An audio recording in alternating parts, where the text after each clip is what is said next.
Boa noite. Está começando agora mais um programa ao vivo com a redação, programa mensal de Opera Mundi, em retribuição aos participantes do Clube de Canais, membros pagantes do canal de Opera Mundi no YouTube. Como vocês sabem, a redação de Opera Mundi é mantida essencialmente com a contribuição de pessoas que participam do Clube de Canais ou que fazem assinatura solidária do site. Também é possível contribuir pelo Pix, com a chave que vai aparecer aí durante a transmissão. O apoio de vocês é fundamental para a gente manter nosso jornalismo e ampliá-lo. O programa de hoje é gravado, apesar do nome do programa, talvez ano que vem a gente tenha que mudar por conta de organização da agenda dos nossos convidados e a minha também. Para conseguir juntar todo mundo, a gente teve que gravar dessa vez. E nós estamos aqui com os sociólogos José Maurício Domingues e Guilherme Leite Gonçalves. Os dois são professores, são pesquisadores e professores da UERJ. O José Maurício, do Instituto de Estudos Sociais e Políticos, e o Guilherme, da Faculdade de Direito. Sejam bem-vindos, tudo bem? Tudo bem. Vai, tudo bom?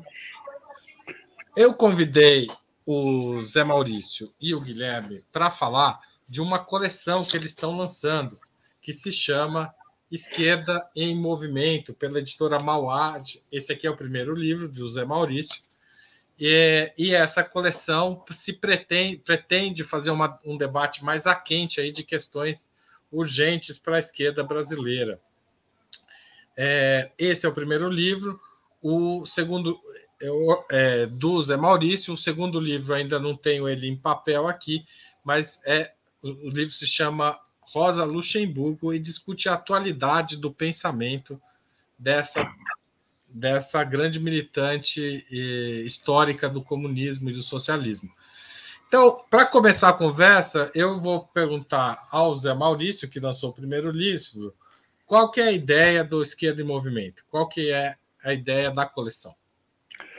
Haroldo, muito obrigado por receber a gente aqui. É importantíssimo a gente poder divulgar a coleção e os livros, né, porque ajudar a adensar o nosso debate numa situação tão dramática como a gente está vivendo.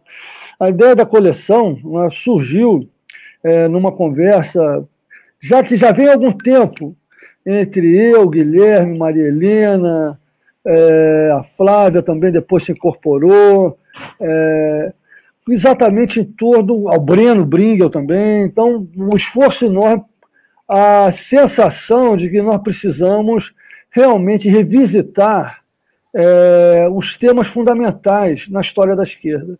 Não é? Então, a esquerda em movimento exatamente se refere à necessidade da gente se pôr em movimento novamente, ou seja, repensar, se abrir para o futuro. Nós estamos no século XXI e isso não é uma mera datação simbólica ou arbitrária. Aconteceu muita coisa ao longo do século XX, né? E nós estamos entrando numa nova fase da modernidade, do capitalismo, novas questões estão se colocando. Então, a ideia da coleção é juntar os debates, eu diria assim, imediatos, candentes, como diria, foi aparecer lá na tradução do Lenin, não é isso? Debates candentes do nosso movimento, imediatos, mas também, junto a isso, combinar uma discussão mais de fundo, com questões de longo prazo e do próprio significado do que é ser esquerdo, do que é ser socialista. Né? Eu queria começar por aí. Ainda vou no Zé Maurício para falar um pouco do seu livro, Uma Esquerda para o Século XXI, Horizontes, Estratégias e Identidades. Qual que é a grande questão da esquerda no século XXI para você? Bom, para começar, eu acho que a gente tem que pensar que há esquerdas, né? Há esquerdas. Eu ia chegar lá, mas você já está falando, então vamos lá. Pois é. A esquerda. Ah, não, desculpa, vai lá, Guilherme, vai lá. Desculpa. É você mesmo. Foi eu mesmo? Não, a ideia, basicamente, eu diria que há esquerdas diferentes e projetos que são também não necessariamente similares ou sequer convergentes. Né? Então, você pode ter uma esquerda mais social-democrata, que tem uma perspectiva mais de médio prazo, você pode ter uma esquerda socialista ou comunista que tem uma perspectiva de longo prazo. Então, agora, algumas agendas são compartilhadas, né? E a ideia também nossa é tentar fazer com que elas conversem, que a gente possa ter estratégias comuns, apesar das diferenças e apesar, às vezes, contradições de fundo, né? Então, o Guilherme certamente tem uma visão própria, mas eu também queria complementar a essa que eu apresentei. Não, acho que a questão vale para o Guilherme também, antes da gente falar da Rosa. Em primeiro lugar, muitíssimo obrigado pelo convite, Haroldo. É um prazer, uma alegria poder estar aí com o pessoal, com a turma do Opera Mundi. Eu acho que o Maurício já deu, né, as linhas, as grandes diretrizes que orientam essa coleção Esquerda em Movimento. Eu acho que ela parte de uma premissa importante, né? A possibilidade de alguma maneira, superar, né, uma certa ortodoxia no interior do pensamento de esquerda, que é muito paralisante, né, das possibilidades e alternativas no próprio campo da esquerda, né? Então, acho que a ideia que temos por trás, né, é trazer uma dimensão, né, de pluralidade, quer dizer, colocar autores em discussões, colocar autores em debates, projetos em debates, programas, né, programas de transformação, emancipação política e social, né, programas emancipatórios em debate, né, mas, ao mesmo tempo, buscar, né, nesses programas uma certa identidade comum, um núcleo comum, que se transforma em algo fundamental, sobretudo em razão do ascenso da extrema-direita que nós temos visto nos últimos anos, na última década, né? Ao lado dela, igualmente, né? Enfim, nós temos vivenciado aquela que tem sido, quer dizer, uma crise contínua desde 2008, né? Já considerada uma das piores crises financeiras da história do capitalismo. Enfim, isso aí eu acho que nos motiva, né, a construir a unidade a partir de pluralidade de perspectivas, a construir um programa, né, um núcleo duro de reflexão, mas que surja, né, do debate de diferentes tradições e diferentes projetos de esquerda. Zé Maurício, o que você chama de esquerda? Tem um capítulo do seu livro que eu acho bem interessante para discutir isso, que é as três vertentes, um balanço. Quais são essas três vertentes? Queria que você trouxesse isso para a gente. E como que é possível colocar todo esse grupo dentro da esquerda ainda? Tem uma parte dele que eu acho que já caiu pela borda, né? Foi parar na direita, né? Porque a social-democracia certamente é uma dessas correntes históricas fundamentais da esquerda, não é isso? Ela nasce até vinculada em grande medida ao marxismo, embora não exclusivamente, a gente tem outras correntes reformistas dentro da social-democracia desde o começo, mas eu diria que em finais do século XIX e boa parte do século XX, a social-democracia compôs uma das correntes da esquerda, que tinha a questão da democracia, a questão da reforma social, no seu centro. Acabou se conformando com a ideia de que isso teria que ser combinado com o capitalismo. Embora algumas correntes dentro da social-democracia achassem que podiam, a partir dessas reformas, também chegar ao socialismo, né? Ou alguma forma de socialismo que superasse o capitalismo. E você tem o que foi talvez o núcleo mais importante da esquerda durante o século XX, as diversas variantes de socialismo marxista, comunismo, que tiveram vinculadas ou à Revolução Russa, ou a outras revoluções semelhantes, mais na periferia do mundo capitalista, e às vezes também com enormes contradições entre si, né? Stalinistas, marxistas, castristas, maoístas, trotskistas, né? Reformistas democráticos como o PT italiano.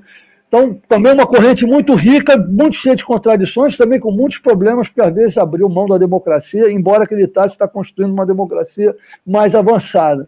E você tem uma outra corrente que acabou durante o século XX sendo minoritária, que é o anarquismo, mas que a gente vê no século XXI, de certa maneira, renascendo nas manifestações, nas grandes manifestações que a gente tem no mundo afora, renascendo entre os curdos e na Revolução Curda, não é isso?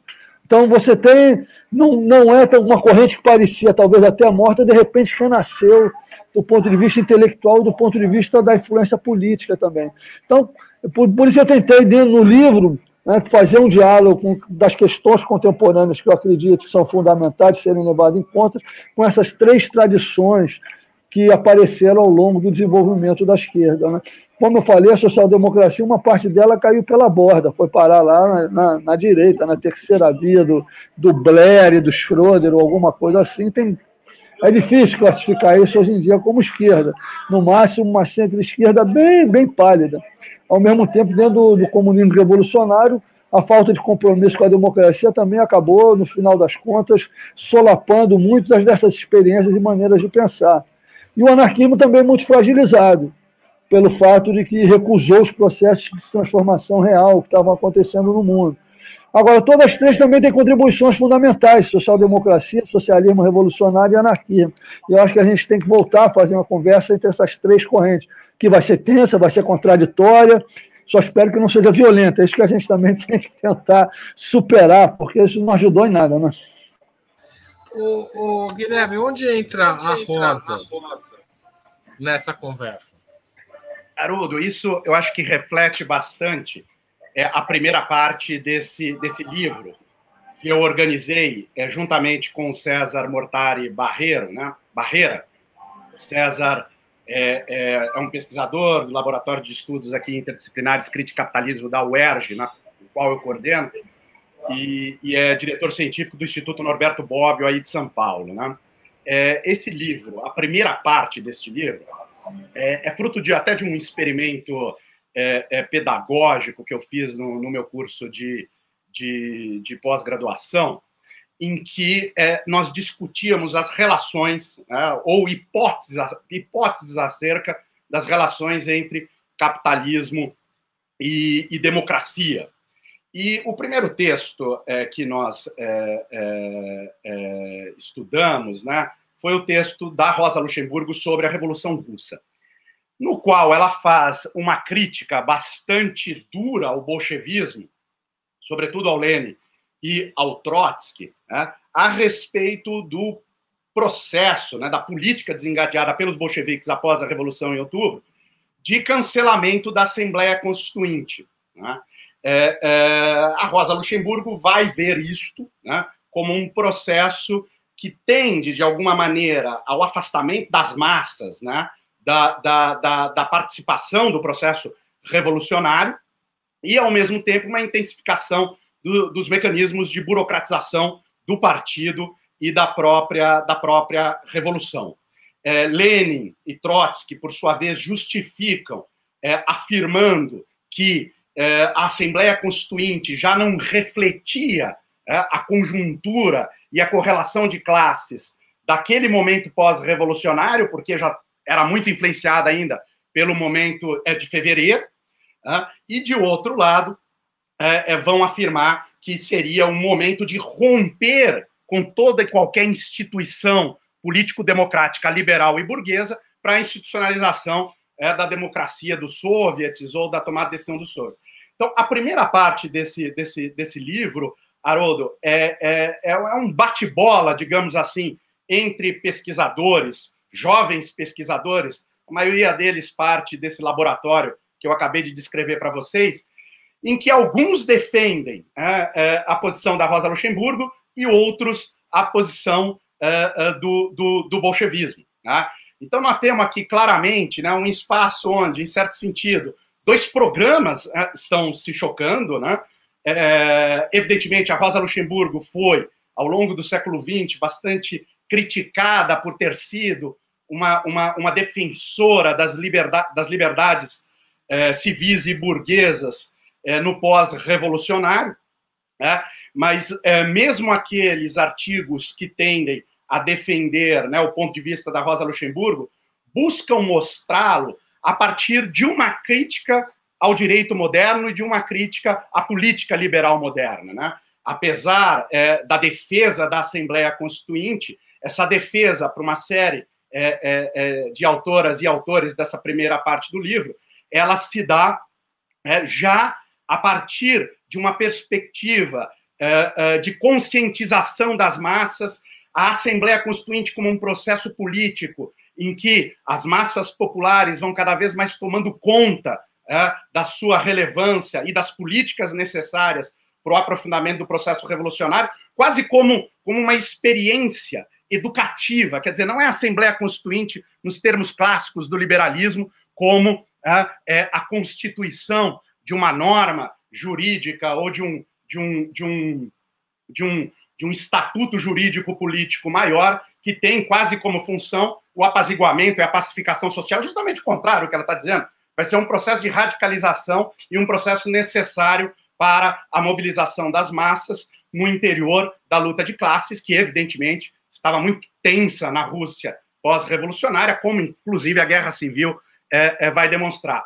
E, por outro lado, os defensores do argumento do Lenin, do Trotsky e do bolchevismo vão ressaltar a necessidade de uma perspectiva mais realista deste processo revolucionário e a necessidade de a revolução ser instaurada com uma ruptura radical a todos os processos políticos burgueses, que guardam em si, digamos, mecanismos procedimentais de contenção do conflito, mecanismos procedimentais de ocultação, inclusive, das desigualdades sociais, das assimetrias, da acumulação de poder de capital, e que, na verdade, se você rompe com a ideia de constitucionalismo, né, segundo uma perspectiva mais aí leniniana, né, ou bolchevique, esta ruptura implicaria, sim, a necessidade de uma constituição de novas instituições, mas novas instituições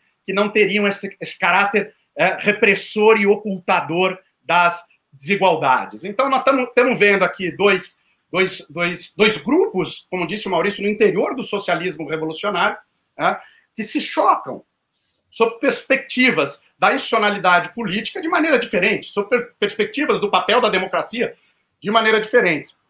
E a partir desse diálogo e desse choque, né, isso se transforma em algo profundamente rico para demonstrar, né, que o complexo da Constituição da política, né, é muito menos ortodoxo e caminho de uma mão única, né, mas pode sim reverter em um diálogo e um debate rico e apontar, né, para caminhos diferentes, mas que tem, enfim, como uma confluência, evidentemente, a ideia do que significa pensar a luta de classes e do que significa pensar a emancipação social e política do proletariado nesse contexto, digamos assim, de superação ou de crítica extremamente radical ao capitalismo, né, que foi aí a Revolução Russa, né? Então, eu queria chamar o Zé Maurício para a conversa. Zé Maurício, você fala em uma espécie de barreira, uma certa contenção a qualquer processo revolucionário hoje. Essa é uma diferença muito significativa do início do século XX para o início do século XXI, certo? Eu acho que há uma mudança muito grande na correlação de forças, eu diria assim, que se pode estabelecer entre os aparelhos de Estado e a população, né? Você podia pensar uma revolução bolchevique, você tinha fuzis, você conseguia tomar o poder, não é isso? Hoje, o poder que os estados têm permite que eles aniquilem as suas populações tecnicamente. Claro, politicamente não é a mesma coisa isso, mas há do ponto de vista dessas possibilidades, sem falar também da interpenetração do poder entre os estados, que ainda é maior hoje do que era no começo do século passado. Pensar a revolução como um levante armado, ou mesmo como um processo de guerrilha de longo prazo, me parece uma coisa muito anacrônica, não é? Não estou dizendo que isso é absolutamente impossível, porque impossível a gente sabe que não existe na história, né? O socialismo mesmo parece uma coisa às vezes impossível, mas não, a história é feita de contingências. Mas, em princípio, o cenário é muito diferente. Nem vou falar do fato de que as revoluções armadas elas implicaram em certas estruturas de poder que também eram muito problemáticas, né? Porque você tende a centralizar o poder no processo de insurrecional ou de guerrilha, ou de guerra revolucionária. Né? Até uma necessidade, né? A situação. Sim, claro. Você acaba tendo que ter forças muito compactas para poder se confrontar com um aparelho de Estado poderoso. Não estou dizendo que isso é necessariamente negativo, que isso é impossível de acontecer de novo, mas engendra problemas difíceis de lidar do ponto de vista da democracia, e hoje eu acho que basicamente é impossível de acontecer. Não é impossível absolutamente, mas é muito difícil que um levante armado, um processo de guerrilha, seja capaz de derrotar um aparelho de Estado poderoso, articulado internacionalmente com outros aparelhos de Estado que não querem permitir um processo desse tipo.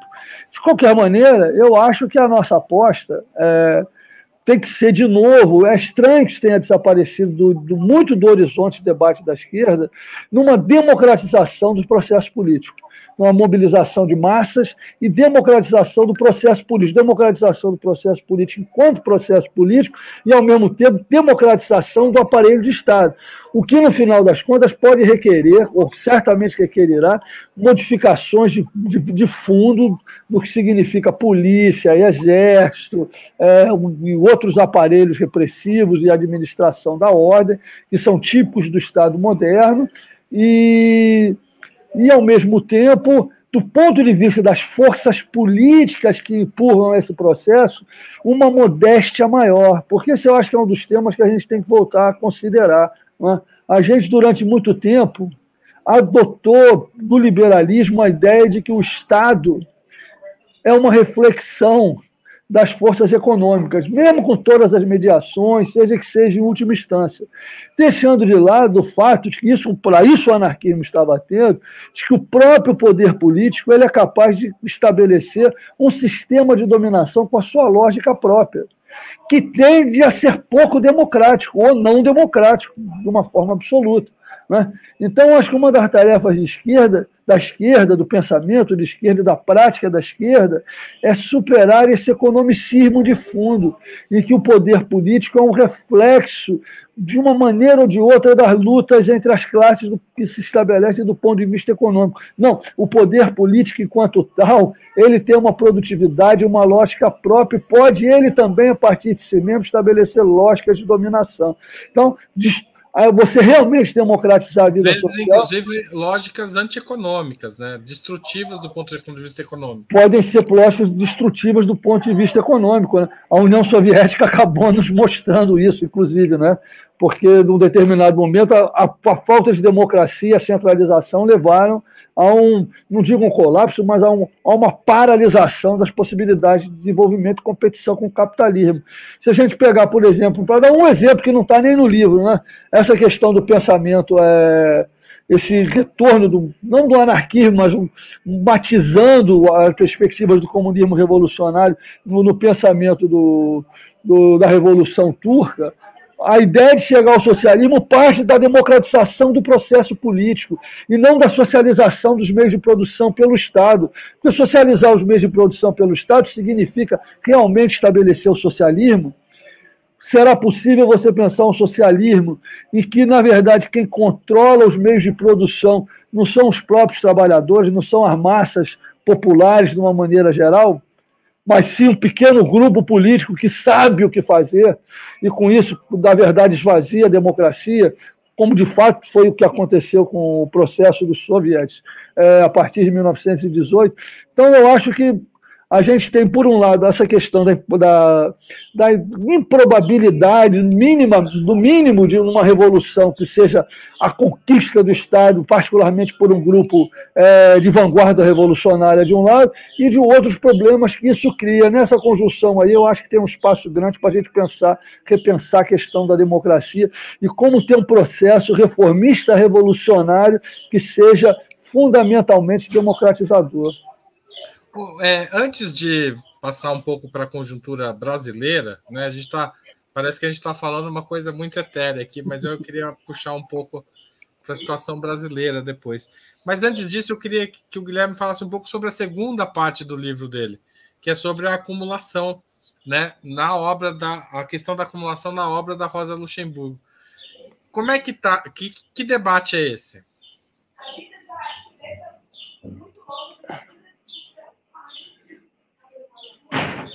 Guilherme, precisa destravar o som, só você pode fazê-lo, eu não posso fazer daqui.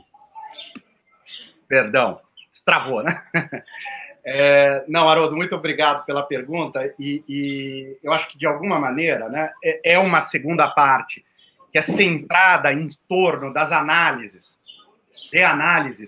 do livro A Acumulação do Capital, da Rosa Luxemburgo, que é, na minha opinião, mas hoje cada vez mais difundida, uma das principais obras de economia política marxista do século XX.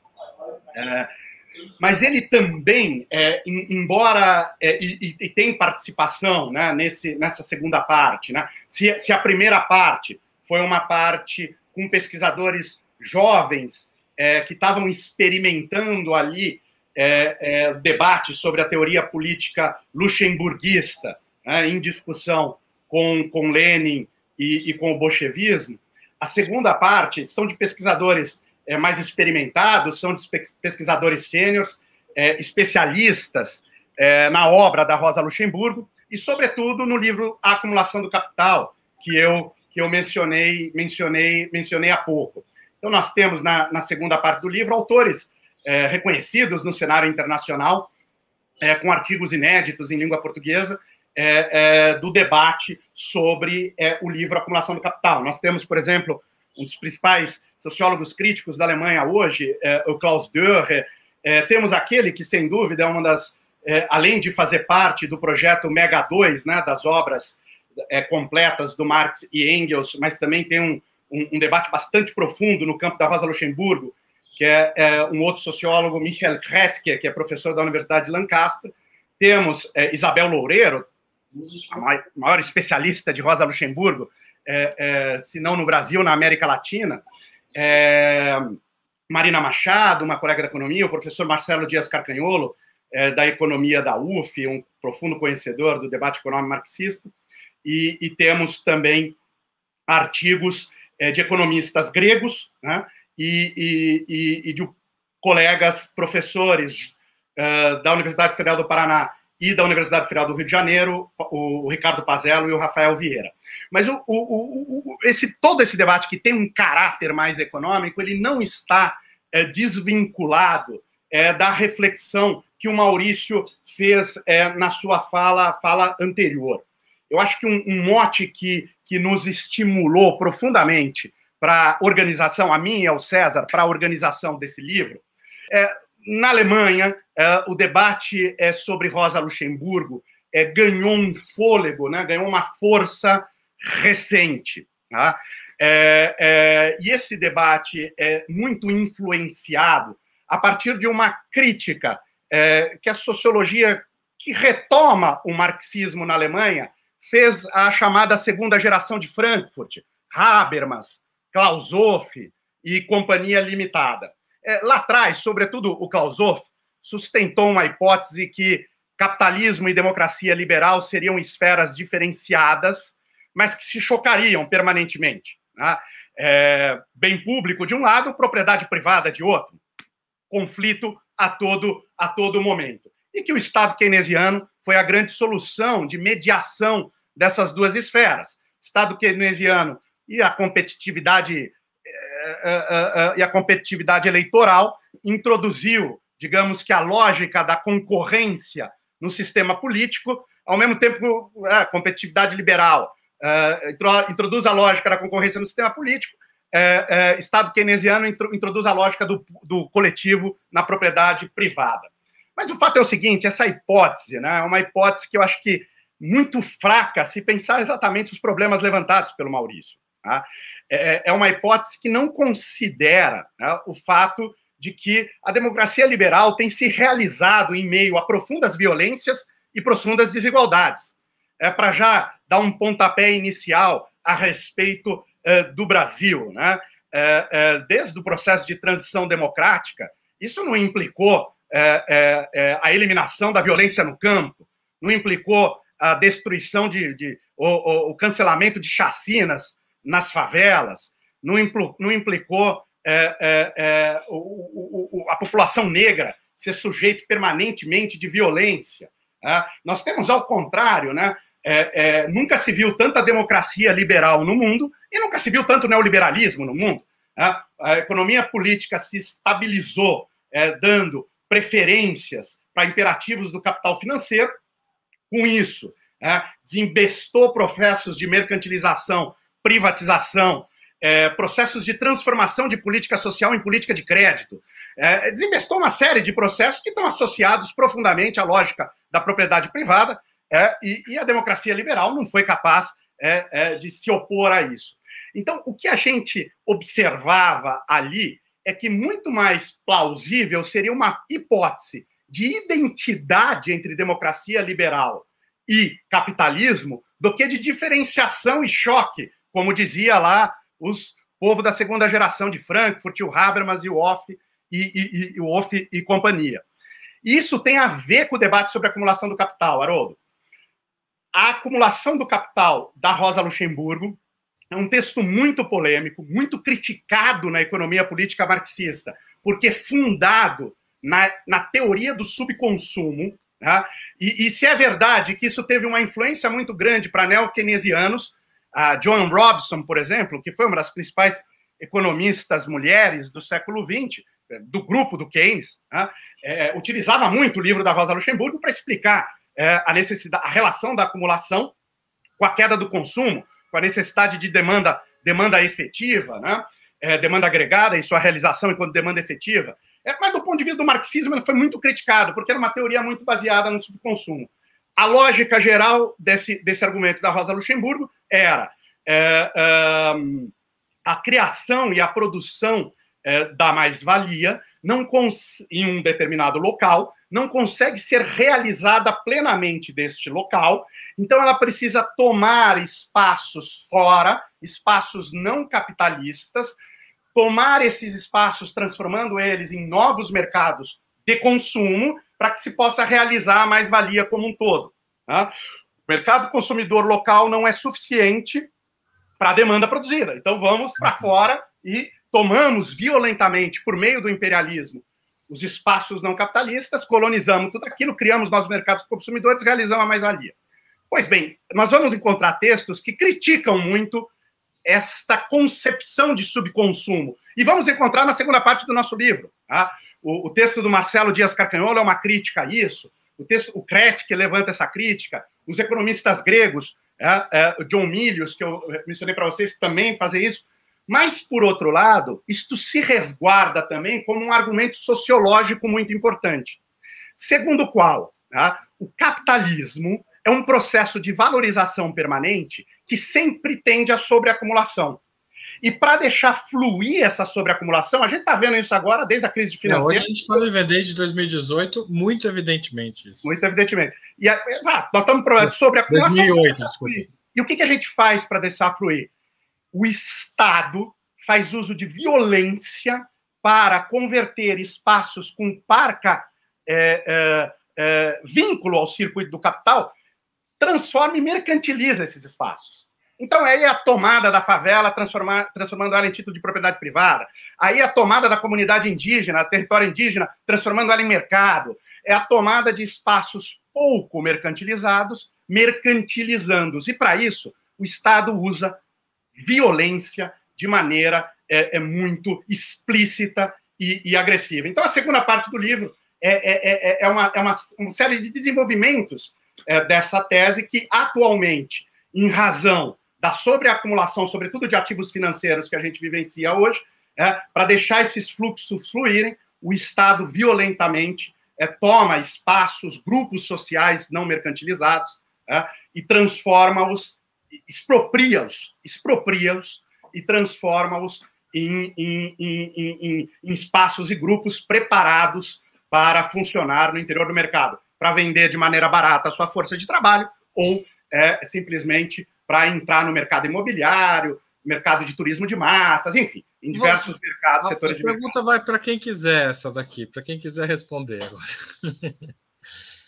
Essa situação descrita pelo Guilherme agora, ela ajuda a explicar a ascensão da extrema-direita no mundo, em particular no Brasil?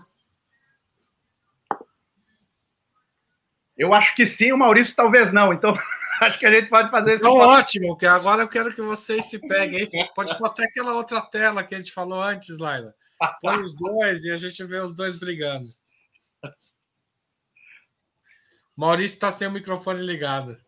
Por incrível que pareça, eu tenho até uma certa simpatia pelas teses do subconsumo da Rosa Luxemburgo.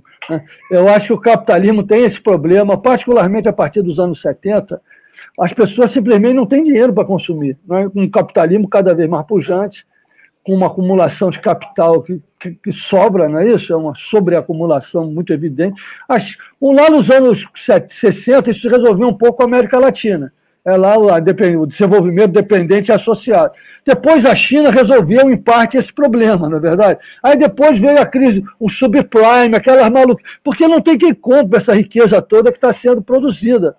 Então eu acho que aí realmente a Rosa Luxemburgo não estaria, apesar dos cálculos, dizem que estava tudo errado ali e tal, mas eu acho que essa ideia básica não é totalmente equivocada.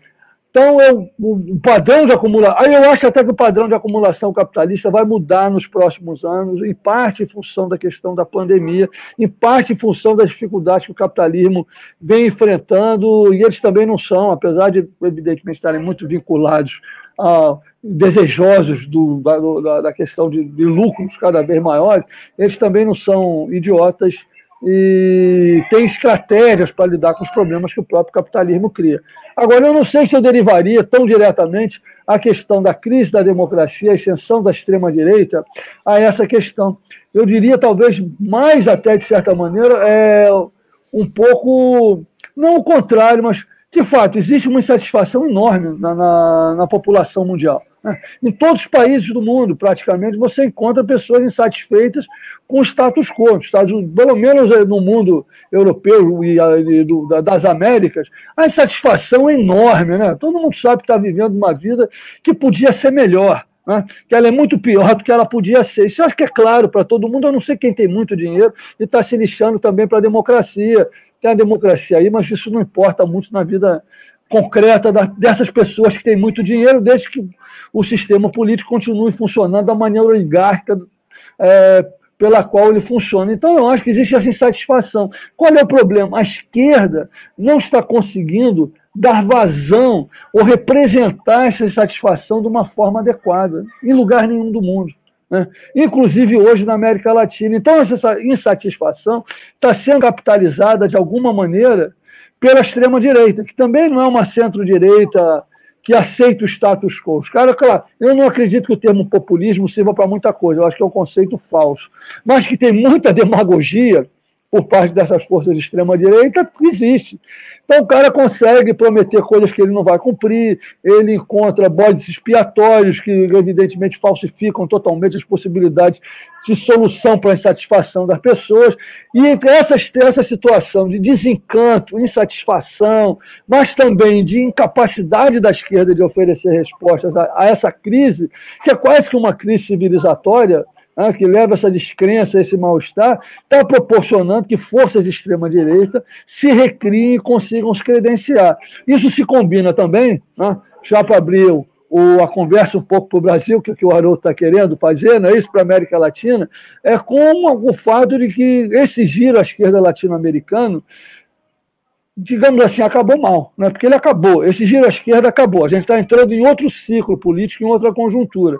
E nós viramos contemporâneos do mundo, assim como as esquerdas da Europa Ocidental e dos Estados Unidos têm muita dificuldade de oferecer soluções, a gente viu isso também na América Latina, por questões de concepção associadas a situações que são realmente difíceis de enfrentar. Então, eu diria que o mal-estar... ele tem se resolvido através desse apelo. Se resolvido não, mas ele parece resolver através desse apelo à extrema-direita, mas isso também não resolve nada, então há um campo fértil para a esquerda crescer. Mas eu acho que para a esquerda poder fazer isso, ela vai ter que se renovar para ser capaz de ter realmente interlocução com as grandes massas populares do mundo, de todos os países onde esse mal-estar está presente. Né? Então... Eu concordo, mas não concordo totalmente com a tese, talvez, do Guilherme. Quanto vocês concordam e quanto vocês não concordam. Guilherme, você, a mesma pergunta. Haroldo, agora é a hora da esquerda em movimento. Vai movimentar-se agora. Não, a ideia é discutir, porque não há coincidência quando dentro da coleção, é visões muito diferentes. Não, eu realmente acho bastante complicada a teoria do subconsumo da Rosa Luxemburgo, porque eu entendo que nós estamos numa situação e que as crises, né, elas não são motivadas pelo subconsumo, mas pela sobreacumulação. E sem entrar em questões genéricas, mas já buscando extrema-direita e responder a tua questão, eu acho que 2008, quer dizer, a crise dos subprimes é uma crise clássica de sobreacumulação, mas interessante porque de sobreacumulação de ativos financeiros, sobreacumulação de papel. É uma crise de superprodução de papel, né, de ativos financeiros baseados no endividamento das famílias norte-americanas, dos trabalhadores e trabalhadoras norte-americanas. Desculpa te interromper. Tudo bem, tem uma sobreacumulação financeira de fato, evidente, etc. Mas a gente também não vive um processo de superacumulação de produção ligado ao desenvolvimento digital? Sim, não, eu acho que a questão que se coloca hoje, sim, hoje nós temos as ações mais valorizadas que possuem hoje são as das fintechs. Isso inclusive, foi uma, no meu modo de ver, das soluções criadas para o colapso da Bolsa de Valores no início da crise da Covid. As fintechs permitiram a inclusão, né, de uma quantidade gigantesca de espaços até pouco mercantilizados para dentro agora dos seus mercados, né? Capitalismo de plataforma, todos esses elementos se tornaram fundamentais. Imagine uma universidade pública que antes não estava inserida em Zoom, em nenhuma plataforma. Agora não só está inserida, como seus dados, currículos, conteúdos estão sendo absolutamente todos disponibilizados. E isso implica, evidentemente, em capitalização desses negócios. Mas, ao mesmo tempo, Haroldo, eu acho que a gente precisa ver uma certa centralidade do capital portador de juros e do capital fictício também nesses processos. Porque a grande questão aqui é que eles tornam-se o grande imperativo. São eles que agora pautam, tá? Os circuitos produtivos, a relação capital-trabalho, o avanço de novas tecnologias. Então, hoje o papel, né, das frações financistas, né, ele é muito importante. E ele introduz uma lógica muito maluca na lógica do capitalismo produtivo. Né? Porque quando eu compro um título, eu adquiro o direito futuro de vê-lo capitalizado sob incidência de juros, né? e taxas, juros, esse tipo de coisa. Então, eu espero com que no futuro, né, eu possa, quando fizer o pagamento do meu título, eu possa receber mais do que aquilo que eu investi quando comprei o título.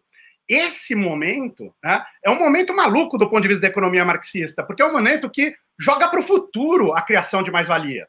Tá? Eu tenho um direito a uma mais-valia que ainda não existe. Né? Uma mais-valia que vai acontecer no futuro quando eu realizar o pagamento. Só que eu preciso ter seguranças de que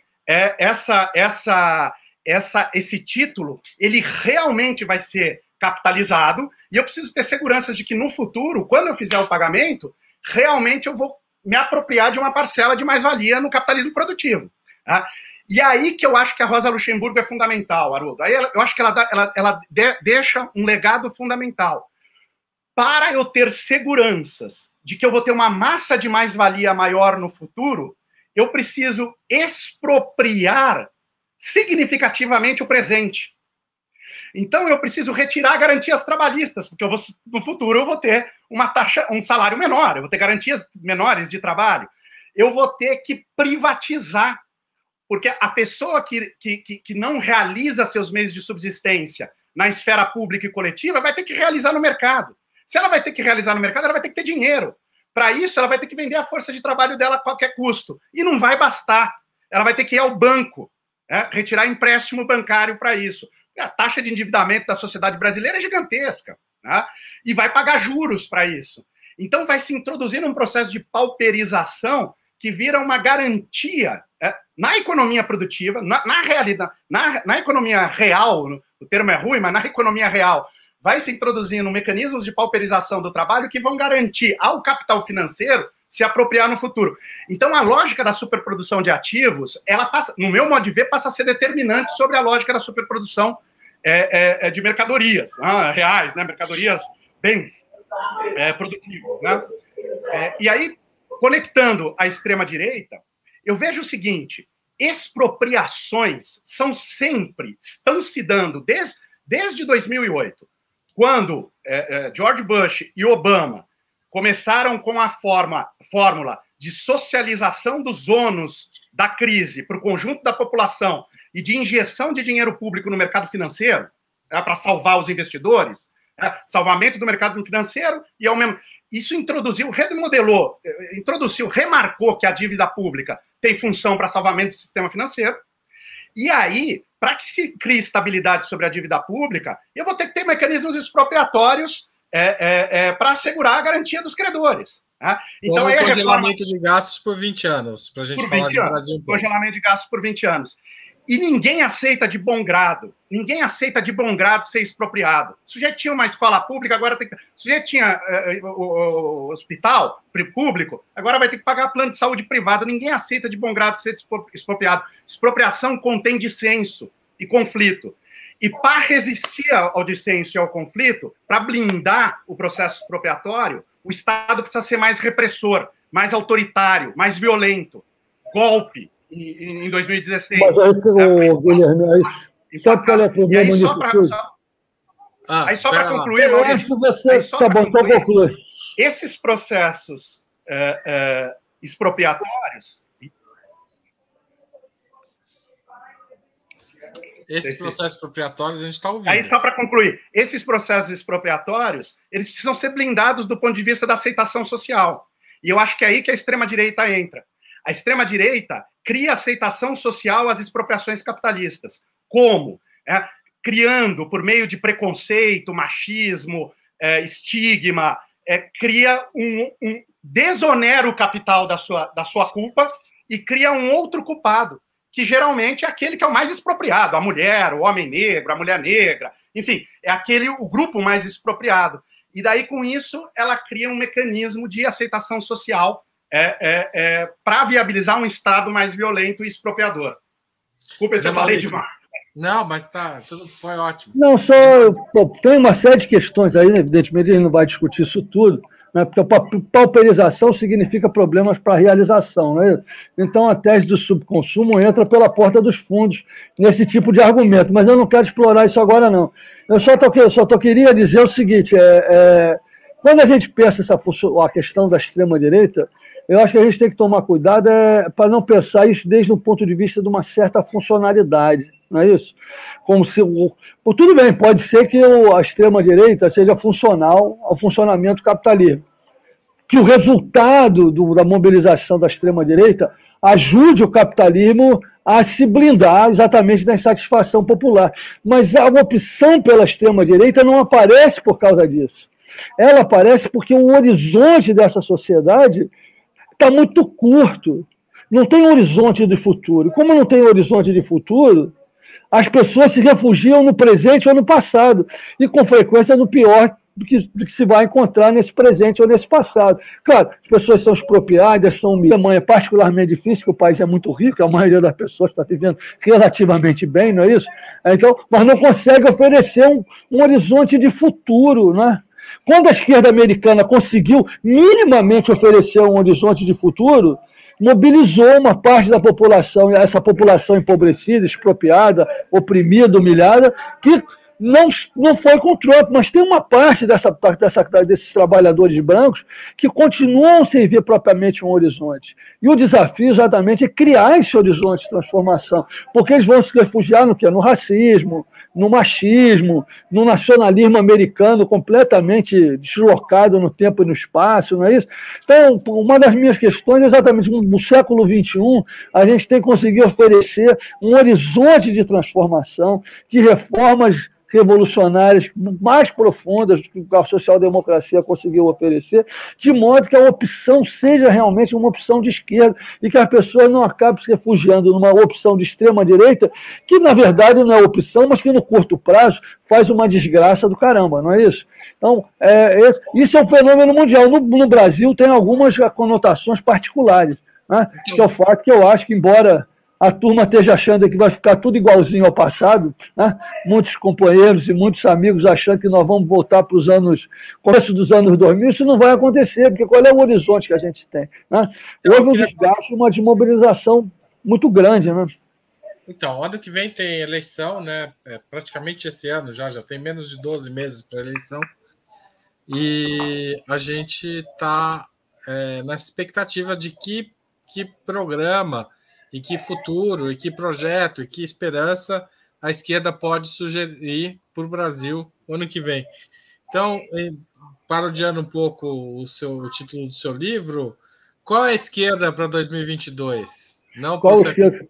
Olha, a que eu queria era de uma frente democrática que juntasse da centro-esquerda à esquerda mais socialista convicta. Democracia aos anarquistas. Mas o que é social-democracia no Brasil? Só para a gente problematizar. Bom, isso é difícil. Eu não acho muita social-democracia, não, porque no poder o PT foi um partido social-liberal, não é isso? Então o PT pode vir a ser social-democrata? Pode, porque essas coisas da política também, ela implica que as pessoas se dirigem a objetivos que vão sendo mudados no movimento da realidade, não é isso? Então, para mim, era o Ciro, o PT, o PSOL, todo mundo junto. Isso não vai acontecer. O livro, eu acho que também tenta explorar algumas razões disso, sobretudo o primeiro capítulo, embora ele não seja muito concentrado, específico sobre essa conjuntura. Eu até já escrevi em outros lugares sobre isso, né? Mas eu acho que um dos problemas da esquerda brasileira é que ela tem hoje muita dificuldade de pensar o que significa, para usar o conceito tradicional, um bloco histórico transformador. Não é isso? Então, ela tem... Uma coisa é você se pensar hegemônico no processo político. Outra coisa é você se pensar como construtor de um bloco histórico transformador. A tradição da esquerda hoje, no PT e no PSOL, é a tradição de construir hegemonia. E aí você subordina o outro, que não é, na verdade, tanto teu aliado, ele é mais um subordinado. Não é isso?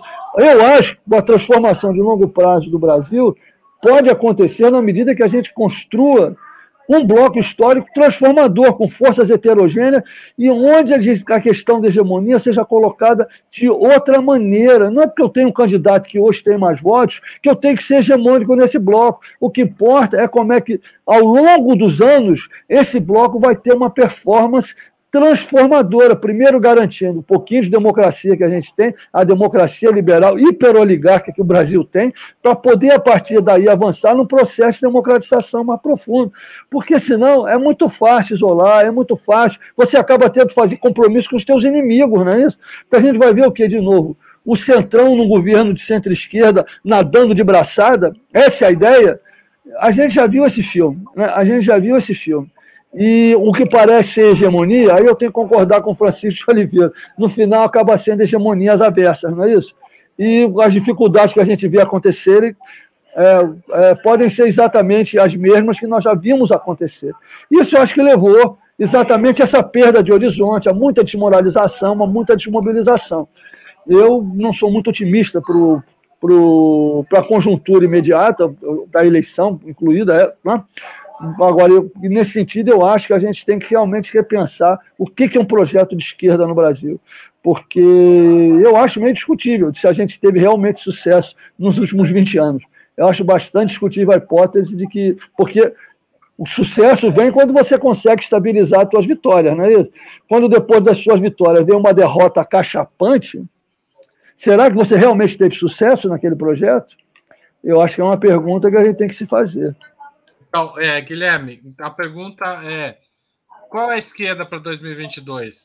A resposta do Maurício foi de... Enfim, tá difícil, pelo que eu entendi. Qual é a sua? Haroldo, eu me preocupo muito com declarações como do Haddad e do Lula, que afirmam que sem crédito não vai a lugar nenhum no capitalismo, não vai até a esquina no capitalismo. Acho muito complicado que o que está sendo constituído como esquerda não faça uma revisão, né, do que foi feito como política social no período em que foi governo, né? A gente começou a falar há pouco sobre acumulação financeira e o papel central do capital financeiro, do capital portador de juros, fictício e tal. Pois bem, a política de concessão de crédito, né, essas políticas focalizadas de transferência monetária, são políticas que vêm carregadas de processo de financiarização. Tá? Então, o crédito concedido, ele tende sempre a ser retirado do balanço dos bancos, tende a ser securitizado, né? E os securities são negociados na Bolsa de Valores e no sistema financeiro. Então, ela já vem incutida dessa lógica de engrandecimento da acumulação financeira, de sobreacumulação financeira, e com isso ela vira uma política extremamente contraditória, porque ela vai, justamente, digamos que esse negativo dela, os valores gastos com saúde pública eram menores do que com saúde privada, do ponto de vista do PIB. Enfim, esse tipo de coisa eu acho que a esquerda tem que levar a sério. E aí, um pouco no sentido de longo prazo que o Maurício fala, né? O Maurício enfatiza a dimensão política, mas se a gente pensar da dimensão da política econômica, é um problema a gente não oferecer alternativa ao neoliberalismo. A gente continuar eternamente no frame do neoliberalismo. O quadro da política neoliberal ela é sufocadora da esquerda. Vamos lembrar uma coisa. Um dos documentários da Margaret Thatcher, perguntam para Thatcher qual é seu maior legado. A resposta da Thatcher é Tony Blair. Né? Vamos pensar que quem fez a reforma trabalhista, né, e quem desinvestou processos de privatização na Alemanha foi a SPD com o Gruner, né, na coalizão de esquerda do início dos anos 2000 com o Schroeder, primeiro-ministro, chanceler. Enfim, nós temos uma situação aqui, e obviamente isso vale também para a Pink Tide, para a onda progressista, dita progressista latino-americana, né? Então, eu acho que a gente tem que levar um pouco a sério o que significam processos de desmercantilização. Isso soa uma abstração e algo extremamente filosófico, mas não é, né? Nós precisamos claramente de políticas que pensem, né, primeiro, ampliação de receitas e não pensem só do lado das despesas, e segundo, que pensem ampliação dos espaços coletivos, ampliação dos espaços comuns, ampliação dos espaços públicos, como um meio, sim, de blindagem desses processos expropriatórios que viraram a regra do capitalismo contemporâneo de 73 para cá. Então, eu acho que é isso, essa falta de alternativa também transforma, eu concordo nesse ponto com o Maurício, também transforma. É aí que a extrema-direita vira o único antissistêmico possível, né? Porque a extrema-direita monopoliza o debate sobre corrupção, que a gente sabe que ele é muito complicado, mas monopoliza o debate sobre corrupção e apresenta-se como antissistema a partir disso, né?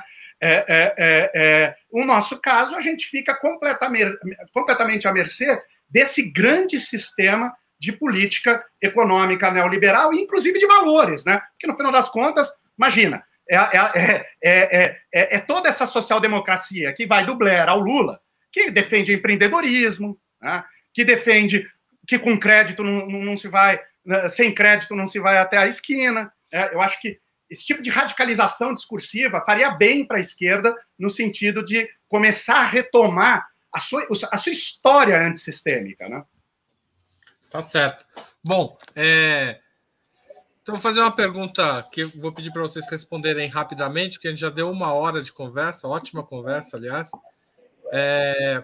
Diante desse quadro todo que a gente desenhou, vocês acham que há risco de Bolsonaro ser reeleito em 2022? Muito. Altíssimo. Altíssimo. Eu acho que nós vamos ter uma eleição muito complicada.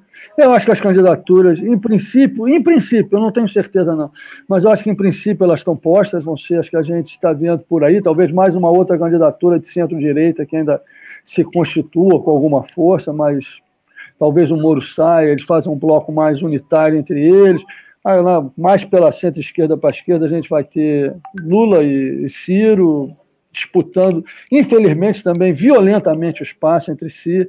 Era tudo que a gente devia evitar no curto e no longo prazo, né? Mas eu acho que vai ser o momento da gente se mobilizar de novo. Eu espero que os candidatos do nosso campo tenham generosidade entre si para, pelo menos, não se degladiarem além do que é razoável para que a gente possa se encontrar num segundo turno, aí, pelo menos, com unidade contra o candidato deles. Eu, sinceramente, não acredito que o Bolsonaro esteja fora do segundo turno. A probabilidade dele estar lá é muito grande. Então, nós vamos ter que, de alguma maneira, constituir uma frente democrática que se constituiu durante esses anos de governo, não organicamente, mas alguém queria ser aliado do Alexandre de Moraes contra o Bolsonaro? Não, ninguém queria ser aliado do Alexandre de Moraes e do Bolsonaro, mas sem o STF nós estaríamos numa situação pior do que nós estamos hoje. Sem os movimentos de rua, a gente também estaria muito pior. Tudo bem que a pandemia, tragicamente, também desgastou o Bolsonaro, né? Mas eu acho que, pelo menos, uma esquerda que realmente queira construir um bloco histórico que tenha a questão da democracia no seu centro, tem que ser capaz de, em algum momento, achar o caminho da unidade, porque senão nós vamos pagar de novo um preço alto de ter um candidato de extrema-direita eleito. Guilherme. Na mesma linha do Maurício, eu acho que há muito risco também do bolsonarismo continuar a ser eleito. Eu acho, sim, que a crise pandêmica, que o Covid-19,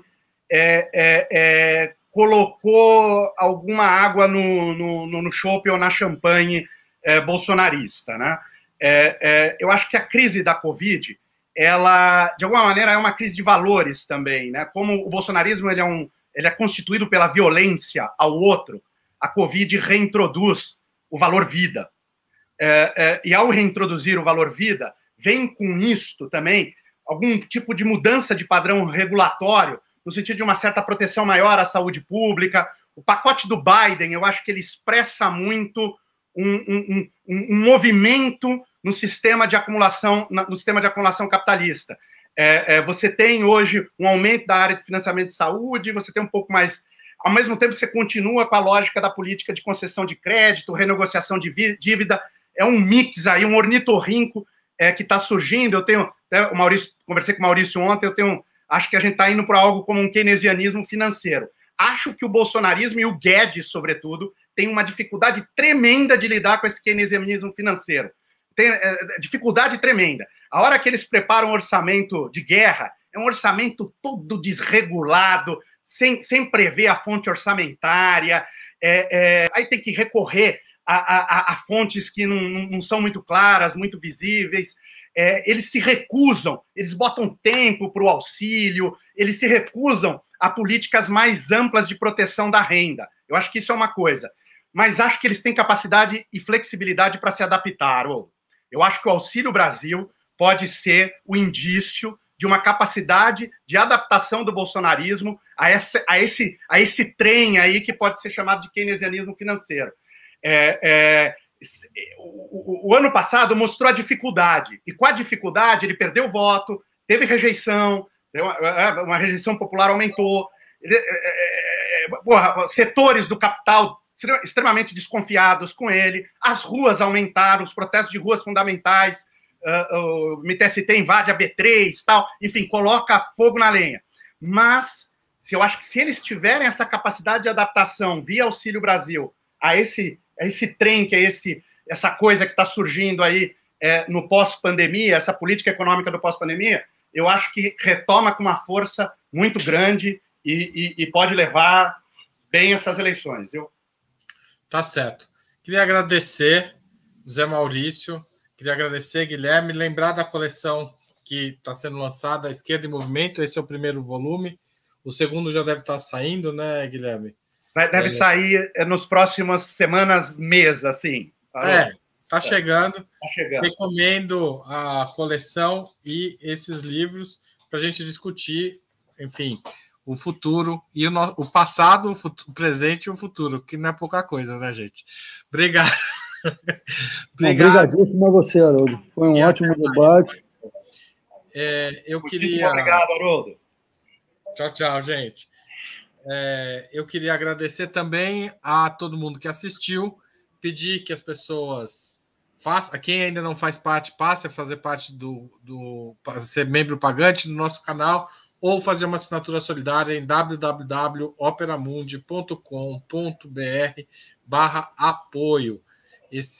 Essa forma de contribuição é fundamental para a gente manter nosso conteúdo todo aberto e para a gente ampliar nossa produção jornalística. Muito obrigado, boa noite e até mais.